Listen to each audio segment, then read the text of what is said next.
ये नेता तो हमें सड़कों पर ले आएगा, हमसे भीख मंगवा कर छोड़ेगा।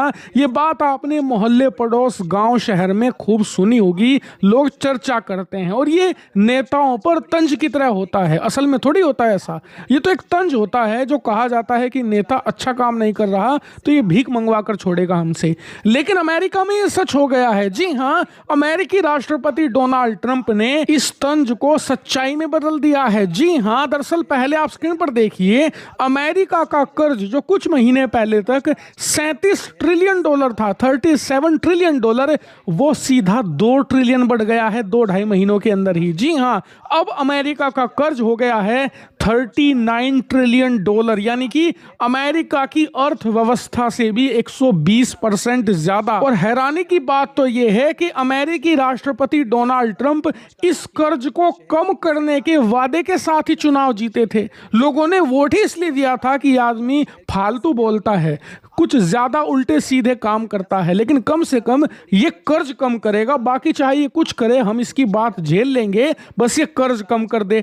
उल्टा डोनाल्ड ट्रंप के कार्यकाल में अमेरिका का कर्ज 1 साल के अंदर ही $4 ट्रिलियन बढ़ गया है। जी हाँ, जो बाइडन $35 ट्रिलियन पर छोड़कर गए थे, ट्रंप ने उसे $39 ट्रिलियन पर पहुंचा दिया है। यानी कि भारत की जितनी टोटल अर्थव्यवस्था है, जितनी टोटल हमारी जीडीपी है ना, उतना कर्ज अमेरिका में राष्ट्रपति ट्रंप ने 1 साल के अंदर चढ़ा दिया है। अच्छा, अब इसे उतारने का क्या प्लान है? बहुत बड़ा मास्टर प्लान लेकर आए हैं। आप भी खड़े होकर तालियां बजाओगे। ऐसा क्यों?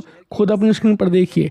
अमेरिकी सरकार ने भीख मांगनी शुरू कर दी है अपने लोगों से। कैसे? कि डोनेशन दीजिए, अमेरिका के लोग दान दें और उस दान से हम अमेरिका का कर्ज उतारेंगे। जी हाँ, ये कोई मजाक या मीम नहीं है। बतौर इसको लेकर अमेरिका की संसद में रोस्टर आ चुका है। साथ ही ऑफलाइन और ऑनलाइन तरीके से ये दान इकट्ठा भी किया जा रहा है फिलहाल। और इतना ही नहीं, हैरानी की बात तो यह है कि अगर आप अमेरिकी नागरिक हैं और अमेरिकी सरकार का कर्ज उतारने के लिए भीख देते हैं तो इस पर आपको टैक्स भी नहीं देना, यानी कि टैक्स रिबेट ऑफर कर रही है अमेरिकी राष्ट्रपति ट्रंप की सरकार, ताकि इस भीख से ये थोड़ा बहुत कर्ज उतार सके। लेकिन इसकी भी उम्मीद बहुत कम है, क्योंकि $39 ट्रिलियन तो बहुत कम है अमेरिका का कर्ज। ये तो तब कैलकुलेट किया गया है जब तक ईरान युद्ध शुरू भी नहीं हुआ था। ईरान युद्ध में भयंकर खर्चा हो रहा है। उल्टा अमेरिकी सेना इस समय ब्लॉकेड डालकर बैठी है ईरान का, उसमें हर दिन अरबों डॉलर खर्च हो रहे हैं। और इस आने वाले 2026-27 साल के लिए ट्रंप ने अमेरिकी सेना का खर्च $850 अरब से बढ़ाकर $1.5 ट्रिलियन बढ़ा दिया है। जी हाँ, ऑलमोस्ट डबल कर दिया है अमेरिकी सेनाओं का बजट। अब आप खुद सोचिए, जब इस बजट को खर्च करेगी अमेरिकी फौज तो वो नए नए हथियार खरीदेगी, नए नए युद्धपोत खरीदे जाएंगे, लड़ाकू विमान खरीदे जाएंगे। अब जब नए हथियार भारी मात्रा में खरीदे जाएंगे तो फिर उनकी मेंटेनेंस भी तो होगी सालाना। मतलब ऐसा नहीं कि आपने एक बार खर्चा किया पीछे हट गए।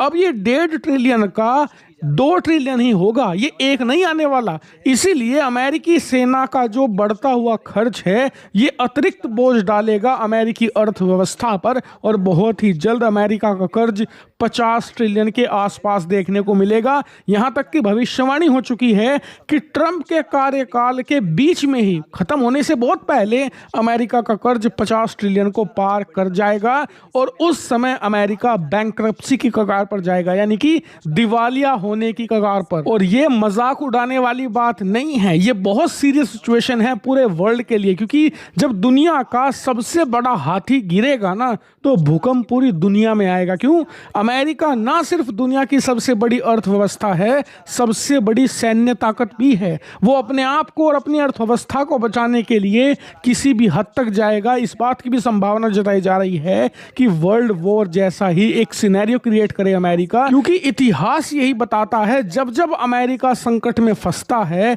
ये युद्ध का सहारा लेते हैं, क्योंकि इनके पास बहुत ताकतवर फौज है जिसका ये इस्तेमाल करते हैं। आप खुद सोचिए, आपके हाथ में ताकत है तो आप अपने आप को बचाने के लिए उसका इस्तेमाल करोगे या नहीं? बिल्कुल करोगे। 1936 में ना अमेरिका बैंकरप्ट हो गया था, द ग्रेट डिप्रेशन। इस पर मैंने एक बहुत बड़ी वीडियो बनाई है, आप देखना वो। लेकिन फिलहाल शॉर्ट में बताऊं तो अमेरिका में इतनी भयंकर मंदी आ गई थी कि लोग अपने बच्चे बेच रहे थे बोर्ड लगाकर घरों के बाहर से। स्क्रीन पर आप देखिए उसका एक एग्जाम्पल, ये स्थिति थी। अमेरिका उससे कैसे निकला? वर्ल्ड वॉर 2 का सहारा लेकर। जब अमेरिका वर्ल्ड वॉर 2 में एंटर हुआ, इस वजह से अमेरिका की जो कार फैक्ट्रियां थी ना, जिनमें कार बनती थी, उनमें भी टैंक बनाए जा रहे थे, लोगों को भारी मात्रा में नौकरियां मिल रही थी और अमेरिका आर्थिक मंदी से निकल आया था। और उसके बाद अमेरिका मार्शल प्लान लेकर आया यूरोप के लिए, जिसकी वजह से अमेरिका ने इस प्लान के जरिए पूरे यूरोप को आने वाले सदियों तक अपने जाल में फंसा लिया था। आज यूरोप इतना क्यों झुकता है अमेरिका के सामने? क्योंकि मार्शल प्लान ने इसकी नींव डाली थी। अमेरिका बिल्कुल भी नहीं चुकेगा ऐसा ही एक सिनेरियो क्रिएट करने से, अगर वो ऐसी स्थिति में पहुंच जाता है जहां से वापस आना संभव नहीं है। और इसीलिए अब आप देख लेना कि जैसे जैसे अमेरिका अपना सैन्य बजट बढ़ाएगा, दुनिया भी अपना सैन्य बजट बढ़ाएगी। क्योंकि जो बातें हमें पता है, हमारे सरकार स्ट्रेटजिस्ट को भी अच्छे से पता है कि अमेरिका डूबता हुआ एक जहाज है और डूबते हुए जहाज का कप्तान उसे बचाने के लिए हर मुमकिन कोशिश करता है और उस कोशिश में कोई भी देश चपेट में आ सकता है। इसीलिए सबको तैयार होकर रहना होगा, क्योंकि अमेरिका हर उस तिनके को अपने साथ डुबा ले जाएगा जिस तिनके का सहारा लेकर वो बचने की कोशिश करेगा। यही कारण है कि भारत, चीन, रूस, यूरोप सब बहुत ज़्यादा स्पेंड करने वाले हैं अपने डिफेंस पर, अपने हथियारों पर, अपनी फौज पर।